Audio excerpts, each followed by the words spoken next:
How to Crack Christmas webinar, Understanding Christmas Shopping Behavior in the UK. My name is Lisa. I am the Senior Marketing Manager here at NMPI, and I will be your moderator today.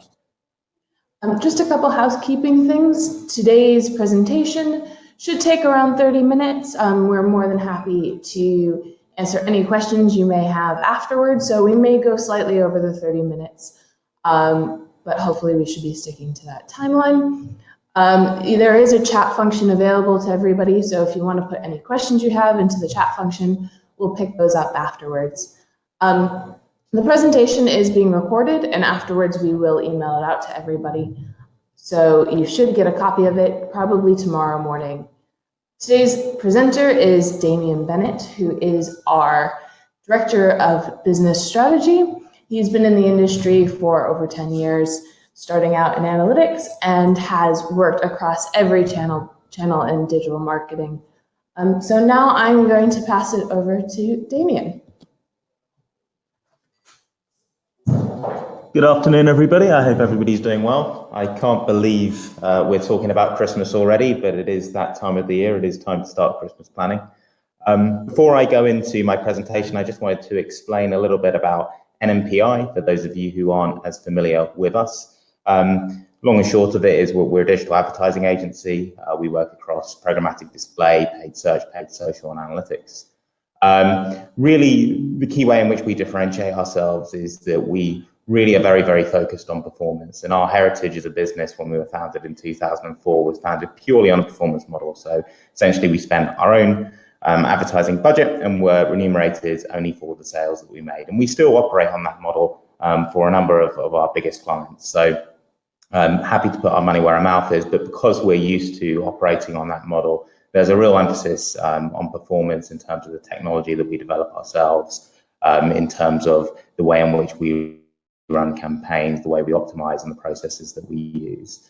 And internationally currently run campaigns in 55 different languages and over 100 different markets. So I'm very experienced internationally, and you can see a selection of the clients that we work with there. A real emphasis on retail because of the type of business we are, because of that emphasis on performance. In terms of today's presentation, there's really four themes that I want to focus on. So the first is how to phase activity effectively. So really thinking about when does interest in Christmas gifting actually begin, and how do you take advantage of that. I also want to reference some key dates to be aware of. And I also want to talk about changes in shopping behavior over the period. So we see consumers behave in many different ways over the Christmas period versus regular periods during the year. So I want to talk about some of those differences. And I also want to talk about some of the effective tactics that we use to take advantage of the changes in consumer behavior and the key dates during the holiday period. So in terms of phasing the activity, one of the things that I've done is I've looked at what you can expect with regards to search volumes. So I've used a tool called Google Trends, which is freely available to everybody, to look at what happens to search volumes for Christmas gifts in the UK between the 1st of October and the end of the year. And this is actually the search interest from October the 1st, 2016 to December the 31st, 2016. What you can see is that in the first week of November, which is highlighted on the slides, there's actually a peak in Christmas interest. So you can see the peak in searches for Christmas gifts in the UK. And the reason for that peak is that that's when the first television advertisements go out in the UK. So on November the 6th, we have the major brands in the UK launch their Christmas activity typically. So if you think about the John Lewis advert, for example, that goes out typically the first week of November. And this year it will go out on the 6th of November. When thinking about phasing of activity, one thing to be really aware of is that actually the researching period and the purchasing period in the UK are distinctly different. So 94% of purchases that we see in this market actually happen in the 4 weeks leading up to Christmas. So the vast majority of actual purchases with regards to Christmas items or accessories actually happen in the immediate run-up to Christmas itself. And so therefore the first month, November, is really about researching and making people aware. So in terms of that, you need to think very carefully about your strategy and the way in which you phase your activity, with that in mind, that actually that first month people are going to be researching, but might not be actually in market to actually purchase at that point in time. The other thing to be aware of, which I'm sure many of you on the conference today will be familiar with, is that actually there's a big peak after Christmas. So really, when we talk about the Christmas period, we're not just talking about it ending on the 25th of December. Actually, really, there's a huge amount of search volume from the 26th onwards, and that really progresses all the way through to the end of January. And it's particularly pertinent for some specific sectors. So here, I've looked at searches for home and garden retail, and you can see the way that those increase over time. So they actually spike from the start of January going on towards the end. So just bearing that in mind, that actually for a lot of retailers and a lot of sectors, actually part of the Christmas period is really leading into that January sales period. I wanted some key dates to be aware of. So I mentioned this earlier, the 6th of November, when Christmas TV adverts start to run. We also have Black Friday, Cyber Monday weekend, which has become increasingly big in the UK. So Black Friday volume was up nearly 50% last year on the year before. So a huge increase in Black Friday volume. And this year that's going to run on the weekend, 24th to the 27th of November. Another key one to be aware of is the last delivery dates. So typically on the last delivery dates, which this year will fall between the 15th and the 17th, we see a really big spike in volume and interest in Christmas gifts. So last minute shoppers, something to be aware of. There's a lot of people in market over those dates. And also another thing to be aware of is really, it's much more difficult to capture interest after that, because you see it drop off as people expect that they won't be able to get their deliveries fulfilled. And then on the 26th of December, obviously Boxing Day, we see the start of the January sale. So key dates that I think a lot of you will be familiar with on the call anyway. So moving on to shopping behavior, I think really the thing to be wary of when advertising over the Christmas period is that shopping behavior in the UK is markedly different over this 2-month period, starting from the beginning of November going through to the end of December, versus what it looks like for the rest of the year. So when you're planning activity, you need to be conscious of that, and you might need to make some amends to make sure that you're actually reflecting the way in which people are shopping. The first thing to be conscious of is that mobile is absolutely huge during the Christmas period, and it's bigger than at any other point in the regular calendar. So this statistic shows that 51% of Christmas-related searches came from a mobile device in 2016. So if you really want to make the most of the Christmas period, then you need to be planning your activity really effectively for mobile. You need to make sure that you've got your full experience optimized for mobile, and you're really thinking of mobile as being an essential part of your strategy. And the expectation from our end is that this will increase again going into 2017. So we'd expect it to probably be closer to 60% this year. So if you don't have a really solid mobile strategy in place, you really are cutting out a huge percentage of the number of people that are interested in Christmas. And to give you an example of what that growth looks like, this is what the growth was in mobile queries 2016 versus 2015 over the Christmas period. So it's up 48%. It's a huge increase, particularly for the groceries industry, but really this was seen across many different verticals within the retail sector. So something to be aware of, something to plan for, and make sure that mobile is a top priority when you're planning your Christmas activity.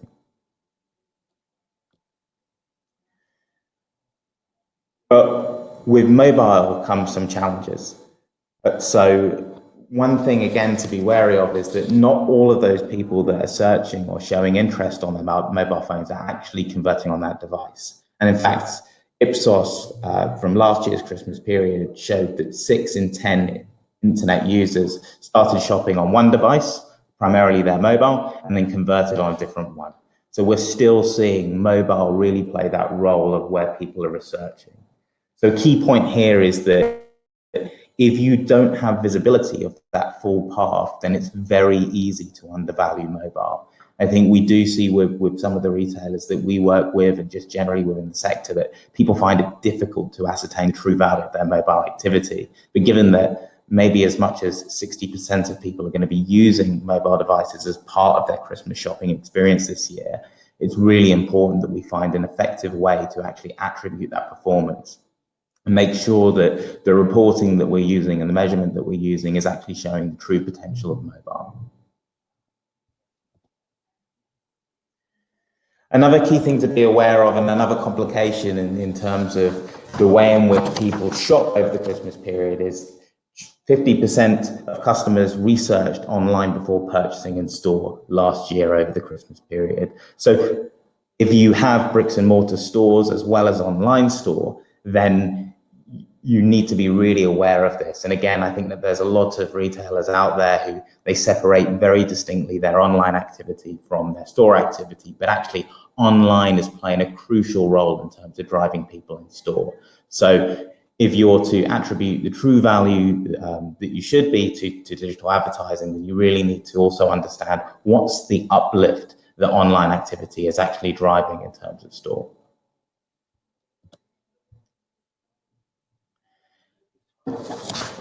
And then another point, so 25% of local mobile searches lead to an in-store visit. So a huge amount of local searches that you see. Again, it just speaks to that omni-channel story, and that local searches are increasing themselves, and a huge percentage of them, 1/4 of them, end up with somebody going in store.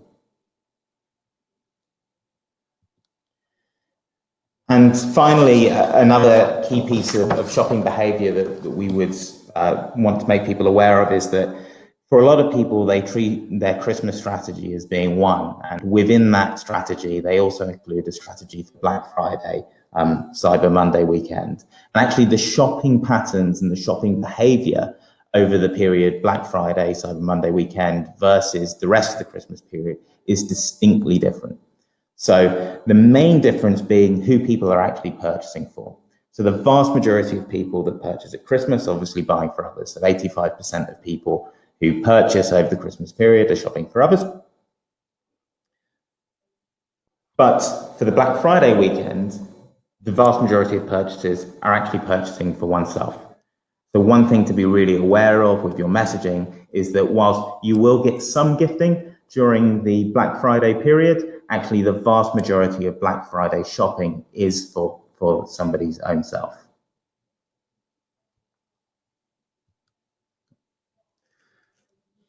So then moving on, I wanted to talk about some effective tactics to really take advantage of the trends that we've seen over this Christmas period.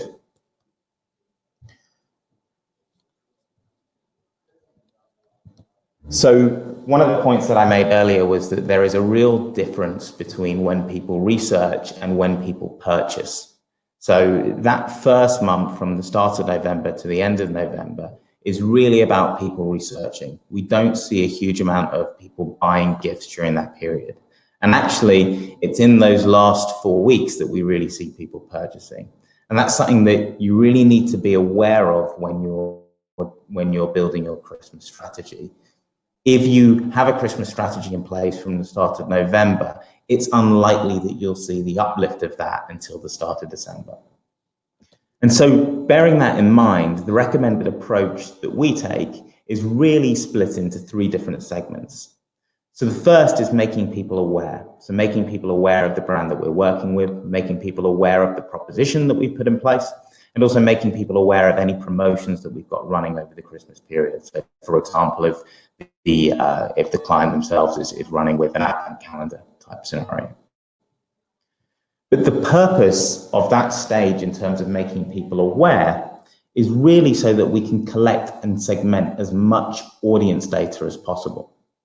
So what we want to do is we want to be able to collect as much audience data as we possibly can so that we can then use that data to retarget people during those key purchasing periods, so during the period in December. But what underpins the strategy is measurement. And we see so many digital marketing strategies that really fall down because they don't have effective measures in place, because they misattribute performance. So measurement is an absolutely crucial part of getting your Christmas strategy correct. In terms of making people aware, one of the key channels that we use to do this is programmatic display. And the reason why we use programmatic display is it allows us to extend our reach to really relevant audiences, not just when they're on specific websites, but throughout their journey on the internet. So one of the big advantages of programmatic display is it allows us to buy audience data and target people regardless of what website that they're on. Another big advantage of programmatic display is it allows us to target people with a variety of ad formats. So we can target people with rich media formats, we can target people with expandable formats, we can target people with video formats, and we can really drive awareness. I think that point about being really extensive with the creative formats that you use is very important, because what we're seeing more and more is we're seeing that actually people are becoming blind to the standard display formats. So hence why we really look to video, we look to rich media, and we look to dynamic formats like expandable formats that allow us to really enhance our creative message. And the key focus in terms of what we're trying to do during that period is to collect as much audience data as possible. And you can split that data into two categories. So the first category is the email data that we collect of somebody.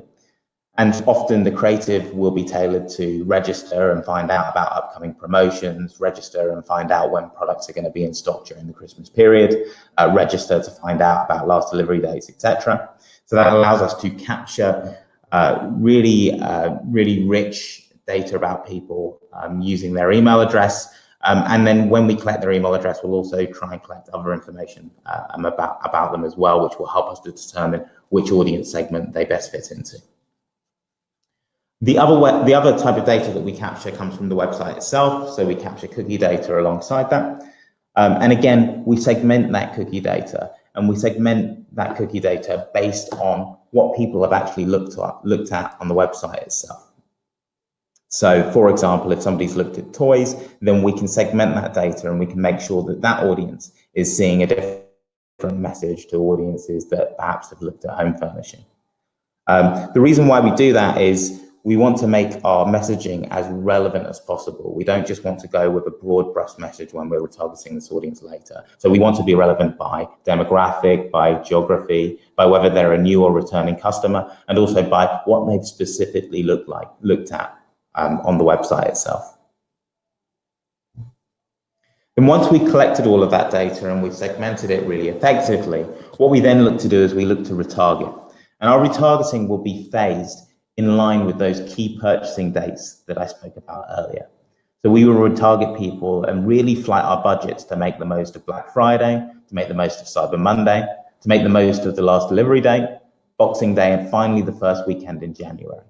So we really try to retarget and phase our budget around that so that we're making the most of those key purchasing dates. And a key point that I would make on retargeting is that when we talk about retargeting, we're not talking about dynamic product retargeting. We're not talking about those banner advertisements that follow you around the internet and show you the exact product that you've been looking at previously and you might have actually even purchased previously. What we do is we retarget using a variety of creatives that allow us to really engage with the audience and make that audience not feel like we're harassing them. So the channels that we use are programmatic display, and within that we'll use a variety of different ad formats, as I mentioned earlier. But we'll also use channels like YouTube, so we'll do skippable ads, we'll do the 6-second bumper ads as well on YouTube.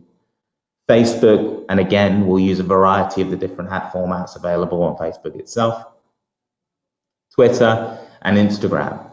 All of these channels allow us to really effectively retarget the audiences that we've collected data on.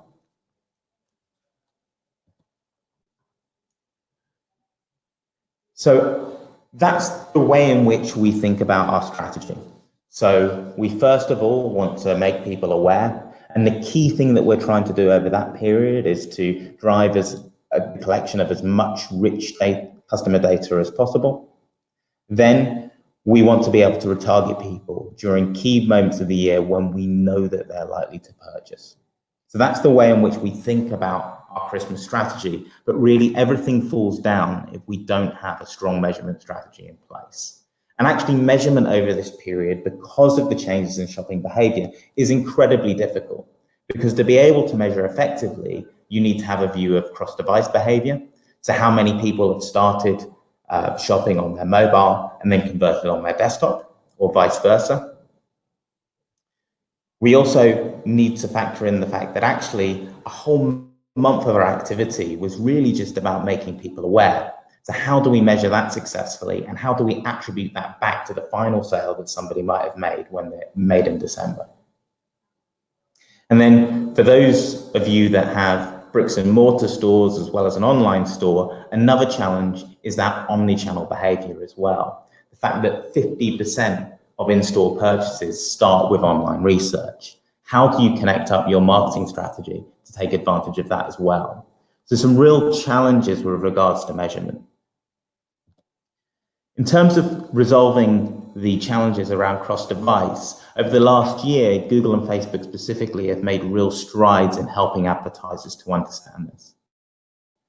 So those of you who are familiar with the platform, you'll know that there's an estimated cross-device column within AdWords now that allows you to see what Google thinks the uplift has likely been.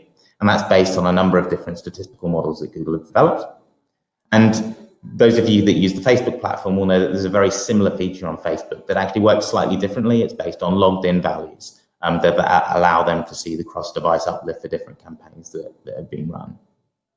So there's some basic elements that you can put in place with regards to cross-device now, but cross-device is very, very difficult. And the truth is that you do have to end up making some assumptions about the impact that mobile is likely having on driving sales on desktop. The other thing that we would recommend as well is to have an attribution model in place. So an attribution model that makes sure that you can see the value of the media, the value that media played during that initial researching phase in November, so that you can connect back the dots from somebody's purchase in December all the way through to when you actually made them aware of your brand or aware of your promotion or product during that first phase within November. I think this is really crucial, because those of you that are using a last touch attribution model will know that last touch has a tendency to overinflate certain channels. For example, branded PPC would be one of them, and underinflate others. So underinflate some of the brand awareness channels that you might be running through video, for example.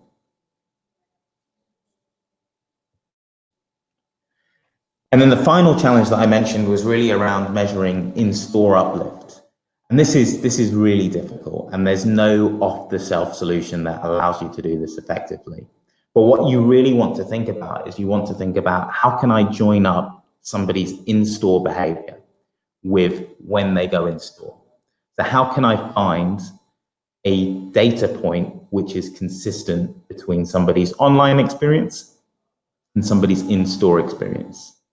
And typically, the way in which we would look to join this up is through things like loyalty schemes. So a customer card, for example, so a Nectar card, something like that. E-receipts. So if at point of sale in store, you've got that option to send somebody an e-receipt, that can be a very good way of joining it up. Joining up customer details. So for those of you that are point of sale, actually ask for somebody's customer information. So they ask for address, if you ask for an email address, if you ask for a physical address, and you can link that back to an online registration. That's one way of doing it that we've had some success with. And then finally, if none of those exist, and if there's not a consistent data point, then you really need to start looking at things like geographic tiles. And what we mean by geographic tiles is actually looking at somebody's footprint using their GPS on their phone.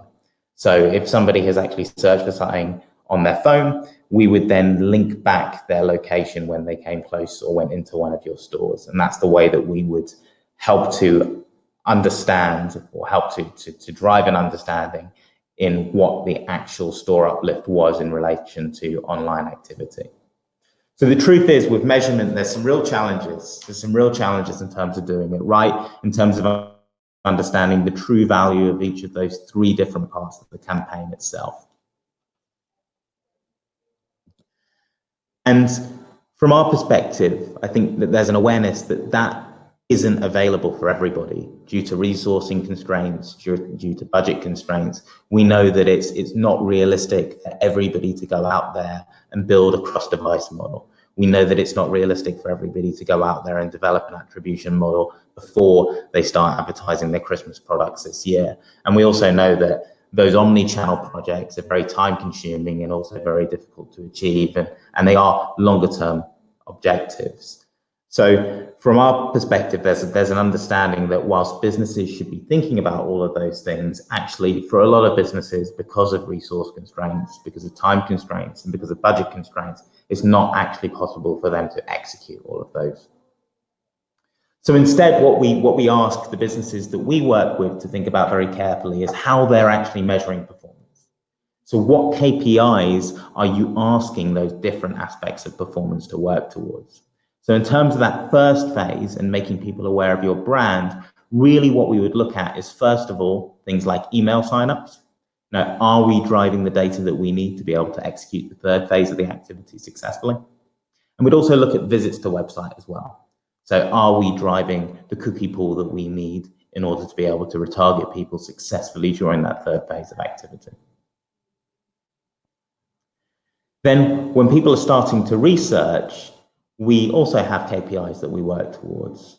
So what's happening with regards to visits to the product pages, for example? Are people visiting pages of the website which are actually related to Christmas, or are they just visiting general pages? That can help us to understand whether actually the traffic that we're driving to the website is of the right quality and is taking the behavior that we want it to actually take. And another thing that we can look at is we can actually look at the brand uplift directly in relation to activity.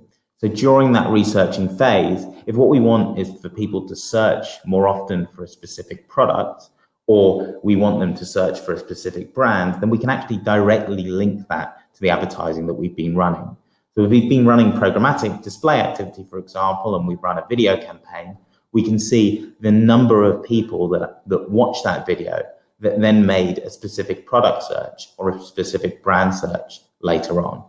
And that can really help us to understand how much the creative is actually engaging with people and how valuable that becoming aware stage is towards the whole of the customer journey. And then finally, it's only at the purchase stage. So it's only when we're running that retargeting activity, and it's only when we've got people in market during those final 4 weeks of December that we actually start to look at sales. Now, this and working to these KPIs can help you to better explain what your marketing activity is trying to do over this period and how it looks like successfully. So it helps you to create that business case that whilst we're not driving any immediate sales during that November researching period, it is providing value because we're collecting relevant audience data and we're making people aware of our brand. So those are key things to think about. Obviously, the ultimate end objective is to increase sales year over year.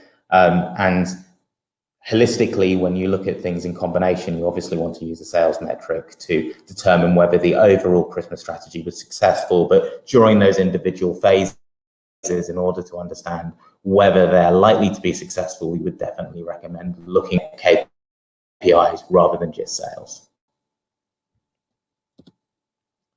So just to recap, our recommended approach is, first of all, during that first period in November when we know people are researching but are unlikely to buy, to make people aware of your product, to make people aware of your brand, to use that period to collect audience data, and crucially to segment that data so that you can target people with very relevant messaging in the third stage, which is when we use that audience data to retarget people. And then finally, make sure that it's underpinned by measurement. I can't stress strongly enough that if you don't have the right success factors in place, it's very, very easy to cut budget or to cut activity that actually has a lot of value in that very first phase of activity. Cool. So that's our presentation for today. If you've got any questions, then please ask in the chat functionality, and I'm more than happy to answer any questions. Great, thanks, Damien. We've had a question come through. The question is, What are experts forecasting for holiday sales in the UK this year? So consumer spending in the UK at the moment is pretty much level year on year. So if you take the consumer spending index, then you could expect Christmas sales to be more or less the same in the UK year on year. That's generally what's being expected. Great. We had another one come through. What advice would you give to retailers? What's the biggest number one piece of advice you give to retailers this year? So I think the key thing is to be really aware of those purchasing patterns. So to be really aware that there is a really big researching period in November before people actually go into market in December. So therefore, the messaging that you have within your creative, the types of channels that you go after are really important. And you should really be thinking about them very carefully when you're planning your activity. Great. If you didn't get a chance to ask your question, please feel free to contact us. You can reach us at info@nmpidigital.com, or you can tweet us at @nmp_digital. Thank you guys so much for attending. We hope you enjoyed it, and you should be receiving the copy of today's webinar tomorrow if you'd like to rewatch it.